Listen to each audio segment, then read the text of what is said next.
நான் இனிஷியலா என்னோட இன்வெஸ்ட்மென்ட் ஜர்னி ஆரம்பிக்கும்போது, எனக்கு என்னோட அப்பா சொல்லிக் குடுத்தது தான். ஃபிக்ஸட் டெபாசிட் வச்சு தான் என்னோட இன்வெஸ்ட்மென்ட் ஜர்னி வந்து ஸ்டார்ட் பண்ணி விட்டாங்க. பேங்க்ல எப்படி இன்வெஸ்ட்மென்ட் வொர்க் ஆகும்னா, நீங்க 1ஆம் தேதி ஃபிக்ஸட் டெபாசிட் போடுறீங்கன்னா, அந்த அமௌண்ட்டுக்கு ₹700 இன்ட்ரெஸ்ட் நம்ம வச்சுக்கலாம். அன்னைக்கு இருக்கிற ப்ரிவைலிங் இன்ட்ரெஸ்ட் ரேட் என்ன வருதோ, அது பிரகாரம் ₹700 இன்ட்ரெஸ்ட் வச்சோம்னா, ஒருத்தர் 1ஆம் தேதி இன்வெஸ்ட் பண்ணாருன்னா, அடுத்த 1ஆம் தேதி அவருக்கு ₹700 கிடைச்சிரும். ஒருவேளை ஒருத்தர் 15ஆம் தேதி தான் இன்வெஸ்ட் பண்றாருன்னா, அவருக்கு அடுத்த 1ஆம் தேதி வரும்போது, ப்ரோ ரேட்டா பேசிஸ்ல ₹350 வரும்.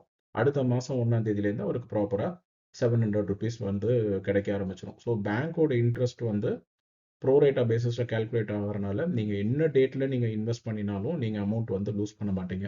இதே இது ஒருத்தர் பிபிஎஃப்ல பணம் கட்டுறாருன்னு சொன்னா, இந்த இடத்துல பேங்கோட ப்ரோ ரேட்டா பேசிஸ்ல இவங்களோட இன்ட்ரெஸ்ட் கால்குலேஷன் வந்து ஒர்க் அவுட் ஆகாது.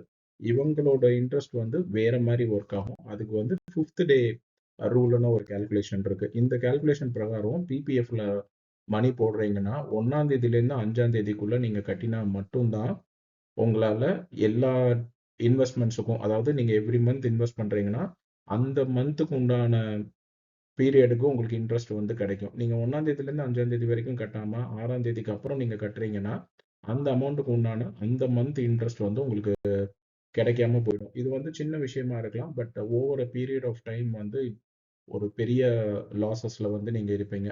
ஃபார் எக்ஸாம்பிள் ஒருத்தர் 4ஆம் தேதி அமௌண்ட் கட்டுறாருன்னு வச்சுக்கலாம். மந்த்லி டியூ வந்து அவருக்கு 4த் அன்னைக்கு வருதுன்னா, அவர் தப்பிச்சிருவாரு. ஏன்னா, அந்த பீரியடுக்கு வந்து 5ஆம் தேதி தான் வந்து சிஸ்டம் வந்து செக் பண்ணும். அதே இத ஒருத்தர் 6ஆம் தேதி தான் கட்டுறாருன்னு சொன்னா, அந்த சிஸ்டம் வந்து அத செக் பண்ணாது. அந்த அந்த பீரியட வந்து அது அப்படியே வந்து விட்டுடும். ஸோ அந்த பீரியடுக்கு உண்டான இன்ட்ரெஸ்ட் அமௌண்ட் வந்து நீங்க லூஸ் பண்ணுவீங்க. இததான் வந்து 5th டே ரூல்ன்னு சொல்லுவாங்க. இந்த விண்டோல இருக்கிற ஆப்டிமைசேஷன் விண்டோல 1ஆம் தேதியிலேருந்து 5ஆம் தேதி வரைக்கும் கிரீனா இருக்கு. ஸோ அந்த இடத்துல நீங்க போடுற அமௌண்ட் வந்து ஒர்க் அவுட் ஆயிடும்.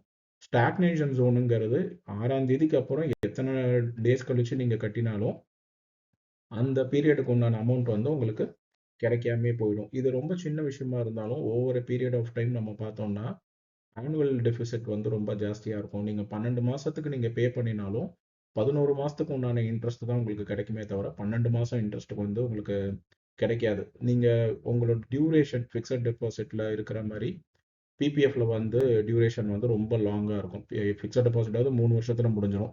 இல்ல 5 வருஷம் போட்டிருப்பாங்க. பிபிஎஃப் பொறுத்தவரைக்கும் 15 வருஷம், 25 வருஷம்னு கட்டும்போது, ஒவ்வொரு வருஷத்துக்கும் நீங்க ஒவ்வொரு மாசம் நீங்க லூஸ் பண்ணினீங்கன்னா, 15 வருஷம் உங்களோட டென்யூர் இருந்ததுன்னா, நீங்க 15 மாசத்துக்கு உண்டான இன்ட்ரெஸ்ட்ட வந்து நீங்க லூஸ் பண்ணிடுவீங்க. ஏன்னா, இந்த 5th டே ரூல் வந்து பிபிஎஃப்ல இப்படிதான் வந்து ஒர்க் அவுட் ஆகும். இதுதான் வந்து நீங்க பிபிஎஃப் ஆரம்பிச்சிருக்கீங்கன்னு சொன்னா, நீங்க தெரிஞ்சுக்க வேண்டிய விஷயம். நீங்க மந்த்லி இன்ஸ்டால்மென்ட்ல பே பண்றீங்கன்னா, 1ஆம் தேதியிலேருந்து 5ஆம் தேதிக்குள்ள கட்டினா மட்டும் தான், அந்த பீரியடுக்கு உண்டான இன்ட்ரெஸ்ட்ட நீங்க ஏர்ன் பண்ணுவீங்க. அப்படி இல்லன்னு சொன்னா, நீங்க வந்து 12 மாசம் நீங்க பே பண்ணினாலும், 11 மாசத்துக்கு உண்டான இன்ட்ரெஸ்ட் மட்டும் தான் உங்களுக்கு கிடைக்கும். இத மாதிரி ஃபினான்ஷியல் இன்வெஸ்ட்மெண்ட்ஸ்ல டேட்டு, டைமு, எப்போ எங்க இன்வெஸ்ட் பண்றீங்க எல்லாமே வந்து ரொம்ப குரூஷியலான விஷயம்.